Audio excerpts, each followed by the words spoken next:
जय श्री राम दोस्तों। तो आज हम सुनेंगे असली कमाई क्या है।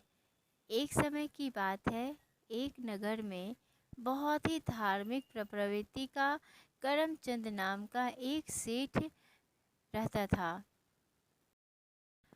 वह जितना समय अपने व्यापार को देता था, उतना ही समय प्रभु की भक्ति और लोगों की सेवा करने में भी देता था।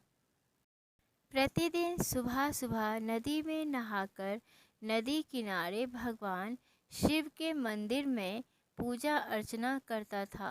उसके बाद ही अपनी दुकान पर जाता था और दुकान भी सिर्फ दोपहर के 2 बजे तक ही खोलता था। उसकी दुकान पूरे नगर में शुद्ध सामान बेचने के लिए प्रसिद्ध था। वो अपने सामानों में कोई भी मिलावट नहीं करता था, इसीलिए उसके दुकान पर सुबह सुबह ही भीड़ लग जाती थी और दोपहर के भोजन करने के बाद सीधे मंदिर चला जाता था और वहां जाकर के पूजा अर्चना में लीन हो जाता था। और बाकी के समय में वह साधु संतों को भोजन करवाता और गरीबों की सेवा करता था। साधु संतों को दान पुण्य करता था, गरीबों को भी दान पुण्य करता था। वह अपने व्यापार से जो भी कमाता था उसी में प्रसन्न रहता था। कई बार उसके बच्चे और पत्नी भी इस काम के लिए उसे मना करते थे कि अगर आपकी दुकान इतनी नहीं चल रही है तो पूरे दिन आप दुकान क्यों नहीं खोलते हैं। वह सेठ किसी की नहीं सुनता था। वह कहता था कि भगवान ने हमें यह जीवन सिर्फ कमाने के लिए नहीं दिया है, हमें परोपकार भी करना चाहिए।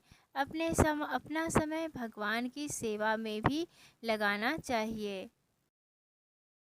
बल्कि हम जितना कमाते हैं उनमें से कुछ पैसे दान धर्म के लिए भी उपयोग करना चाहिए। सेठ के इस तरह के व्यवहार से कई बार तो लोग उसे पागल और महामूर्ख भी कह देते थे कि भला ऐसा कौन करता है कि जितना कमाओ उसमें से आधा पैसा दान पुण्य में लगा दो। धीरे धीरे वह सेठ अपने दान और सेवा भाव के कारण पूरे नगर में प्रसिद्ध हो गया था। सभी लोग उसे बहुत ही अच्छी नज़र से देखते थे। जब वह इस बात का उस राज्य के राजा को पता चला तो उसके राज्य में एक ऐसा व्यापारी भी रहता है जो अपनी कमाई का आधा हिस्सा गरीबों की सेवा और मंदिरों के दान में लगा देता है। राजा ने सेठ करमचंद को अपने राज्यसभा में बुलाया। राजा ने अपने मंत्री से कहा, मंत्री जी, मैंने एक पगड़ी बनाई है और यह पगड़ी उनको दिया जाता है जो इस राज्य में सबसे ज़्यादा महामूर्ख है। और मुझे लगता है कि हमारे राज्य में सेठ करमचंद से ज़्यादा मूर्ख कोई नहीं है। नहीं तो भला ऐसा कौन करता है जो अपनी कमाई का आधा हिस्सा दान पुण्य में लगा देता है। मंत्री ने वह पगड़ी सेठ करमचंद को पहना दिया, लेकिन सेठ करमचंद ने कुछ भी नहीं कहा और वह पगड़ी पहनकर सीधे अपने घर वापस लौट आया। धीरे धीरे समय बीता और एक दिन पता चला कि वह राजा बहुत बीमार है। सेठ करमचंद ने सोचा कि चलकर उस राजा के हालचाल पूछ लिया जाए और उनकी तबीयत के बारे में जानकारी ली जाए।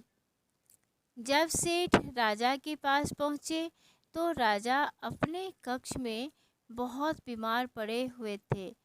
सेठ ने जब उनका हालचाल पूछा तो राजा ने जवाब दिया, भाई अब क्या हाल चाल पूछ रहे हो, अब तो चंद दिनों में ईश्वर के घर चला जाऊंगा।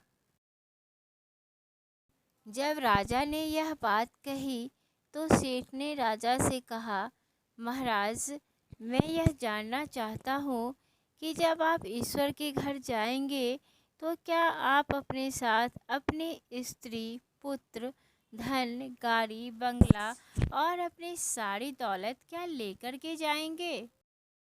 राजा ने कहा, मैंने तुम्हें मूर्ख वाली पगड़ी देकर कोई गलती नहीं की थी।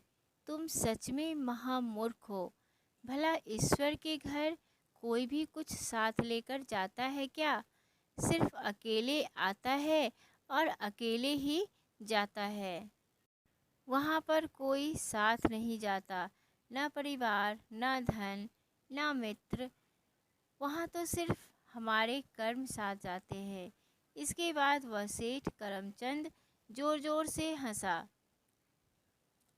महाराज, अब यह मूर्ख की पगड़ी आपको पहनने का वक्त आ गया है, क्योंकि सब कुछ जानते हुए आपने वही मूर्खों वाली हरकत की। जब आप जानते थे कि वहाँ कुछ नहीं जाता, फिर भी आपने क्या किया? सिर्फ अपना जीवन विलासिता में गुजार दिया। आपने अपनी प्रजा के लिए क्या किया? कुछ नहीं किया। जब आपको सब पता था कि ईश्वर के घर में कुछ भी साथ नहीं लेकर जाते, तो कम से कम आप राजा थे और आपके पास बहुत सारा धन था, तो आप कुछ दान पुण्य करते। आप उस धन का सदुपयोग करते। अपनी प्रजा के विकास में लगाना चाहिए था आपको अपना धन, लेकिन आपने ऐसा नहीं किया। इसीलिए मेरी नज़र में सबसे बड़ा महामूर्ख तो आप ही है। इसीलिए यह पगड़ी आपको ही पहनना इसलिए ये पगड़ी आपको ही पहनना चाहिए। दोस्तों, आपको ये कहानी कैसी लगी ज़रूर बताइएगा। धन्यवाद।